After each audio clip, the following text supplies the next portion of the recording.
which is profit. Okay. Now this is questionable. And why is it questionable? Because crime will always yield higher returns than legitimate business. In other words, we've heard many times in the past that the solution will come from ashore, and this is probably right.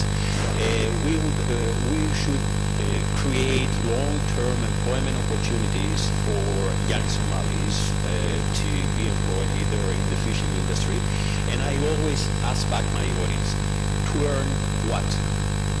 The GNI per capita, the gross national income per capita in Somalia is less than $300 per year, whereas the average GNI per capita for food soldier, the pirate, is no less than $35,000 per year. Now that's more or less, if I'm not mistaken, three orders of magnitude difference.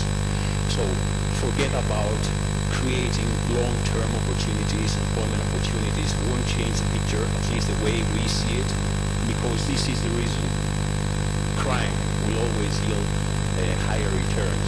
So we thought it out and we tried to figure out what is the main driver, not the proximate cause, not the cause that created piracy, in other words, poverty, profit, but the everyday driver behind this criminal venture. And we borrowed, again, this theory, we thought in terms of competitive advantages and comparative advantages of this criminal venture. All right? What's the difference between a competitive and a comparative advantage? A comparative advantage is naturally endowed, it is given to somebody. I have it, I give it to you. A competitive advantage is an advantage that it's being developed over time. It takes time to develop competitive advantages. Now, in this case, in the case of Somali piracy, the competitive advantages are an unstable government, lawlessness, utter poverty, a quasi-military trained personnel, geographical concentration, and corruption. These are advantages, always in quotes, advantages developed over time. Plus, but none of these is the main driver. Some of these are facilitators, but none of these is the main driver. And we also have Professor Porter said that the main driver behind every competitive business is always the same, has been, is, and will always be the same. In Somali piracy, on this planet, in this universe, will always be the same. And it is competition. In other words, within our context, domestic violence. Can you please take me to slide number 90, please? 90, slide number 90. So, what can we do? So, to reduce Somalia's domestic rivalry, which we believe is the main driver, focus on a progressive scaling down of outside military intervention. Somalia has been all along inoculated from foreign jihadist movements based at least on a few reports, and the great report is a report produced back in 2007 by West Point Academy. Second, a gradual promotion of grassroots national reconciliation, humanitarian aid,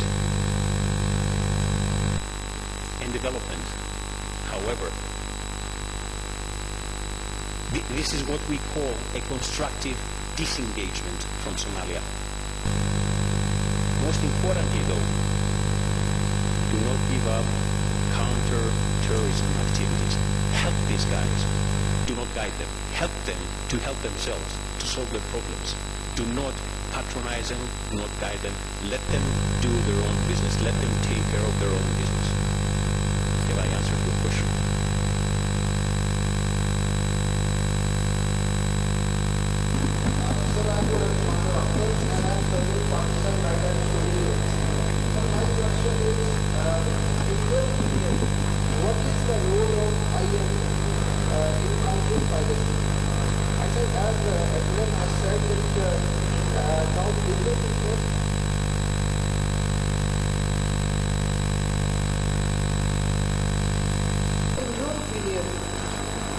This piracy is crime, or it has become a business now.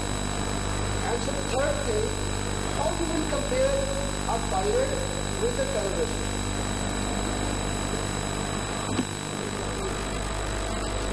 This is exactly what I said right at the beginning of my speech, that there is a lack of legislation, and especially there should be a particular law dealing with this sort of situations, and the pirates should be firstly defined what a pirate is. In international conventions there certainly has been definition, but for instance in our local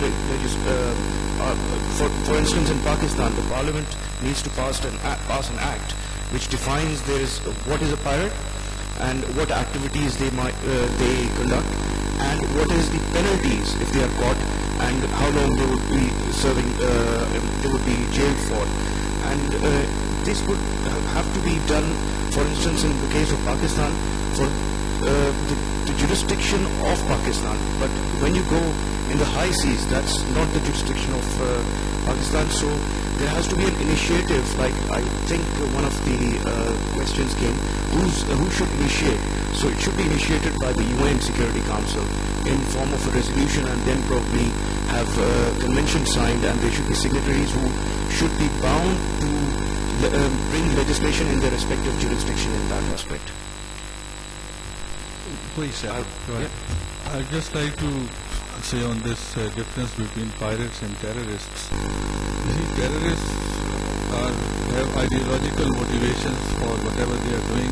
These pirates, when we catch them, they are, very poor fishermen looking for a livelihood through illegal means, but they are earning a livelihood through piracy.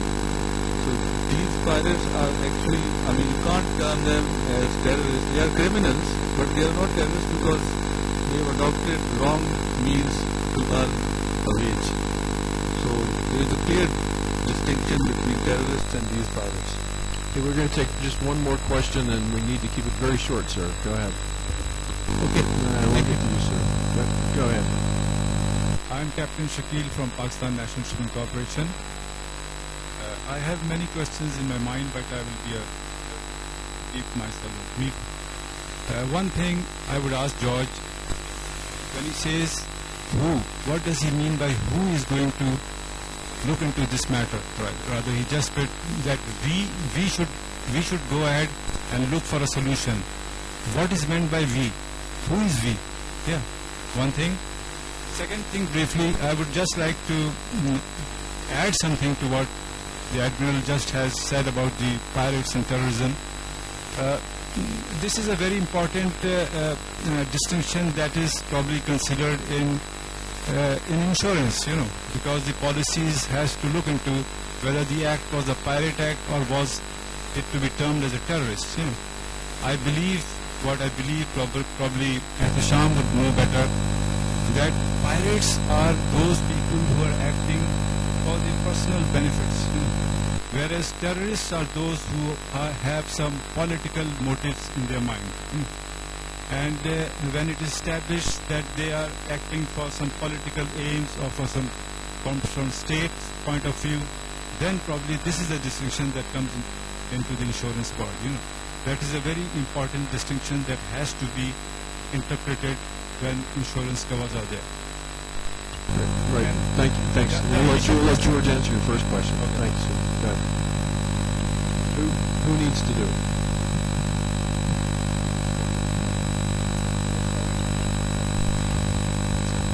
There are gentlemen in this panel who haven't spoken at all. That's why I felt guilty. That's all right. Let's just be sure.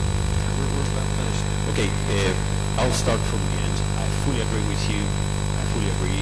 There is a fine line between at least the theory behind piracy and the theory, the ideology supporting terrorism. No question about it. That said, we know for sure that there is some osmosis of funds. There are some cash flows coming from leaving the pirates, going into the coffers of terrorists.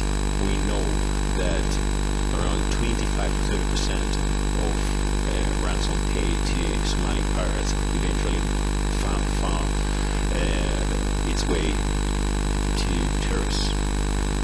Okay, from the top of my head. There is, in a nutshell, there is a distinction. However, we know that there is interaction. Now, getting back to the most interesting part of your question, who is we? Well, to answer this question, take a closer look at Somalia. We is the United Nations. We is Ethiopia. In other words, the neighborhood around Somalia. Okay? Which means Kenya, Ethiopia, maybe Djibouti. I believe that, we believe actually, my team, we believe that this problem needs to be solved by the Somalis with help coming mainly from the neighbors and from the United Nations. That's it. Yeah, the interesting aspect there is that as we find in many parts of the world, it's frequently distilled down to what's called a regional approach, which is a very convenient bumper sticker that belies the tremendous difficulty that coming up with even a regional solution entails. I think we've come to the end of our allotted time. I know Mr. Sarfraz wants to have a comment here. Let me just sum up before I turn it over to him. What I think we've heard here in the last 2 hours is that there continues to be a focus on the root causes, but I would offer the caution that saying root causes is very easy. Coming up with viable, in military parlance, what we would say in the planning community, a feasible, acceptable, and suitable set of solutions is tremendously difficult. The devil is in the details, and it would be tremendously difficult to implement. And on top of that, even what appears to be a very straightforward and commonsensical approach in investing on the mainland or on land, in the long run turns out to be tremendously expensive in many, many ways. And ultimately, particularly in Somalia, we could very